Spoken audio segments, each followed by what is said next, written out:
এই 10 সিঙ্গারা দিস তো। এই পিছে 10 সিঙ্গারা দে। এই বেটা দেরি হইতেছে, জলদি দিতে কো। আরে মাহিন কেমন আছোস?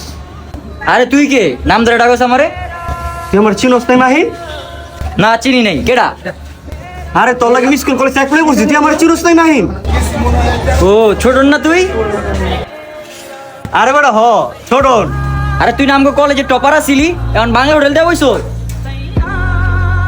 তুই তো জানোসই ছোটকাল থেকে আমার একটা ব্যবসাদার চিন্তা ভাবনা ছিল, এর কারণে আমি একটা ব্যবসাদার বসছি। তারপরে তুই টপারে এই ব্যবসা দিলি, তোর এই ব্যবসা যায়। কিরে মাহিম? কি বন্ধু ভালো আছোস? দেখ আমগো কলেজের বন্ধু ভালো একটা চাকরি করে, মাসে 10,000 টাকা বেতন পায়। 10,000 টাকা না, প্লাস 5,000 টাকা হইছে, আরো 15,000 টাকা। ও এনে দোস্ত তোর বুঝছো দেখ।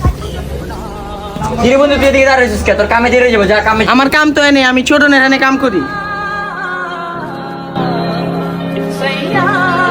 বন্ধু কয় টাকা দিমু? টাকাটুকু লাগবে না, তুই যা বন্ধু হিসাবে তুই আমার টাকা দিলে আমার ইজ্জত লাগবে, তুই যা। শোন, কোনো সময় কোনো ব্যবসা প্রতিষ্ঠানে ছোট করে দেখবি না, মানুষ ছোট কিছু থেকে বড় কিছু করে, সবার সম্মান দেয় দেখবি।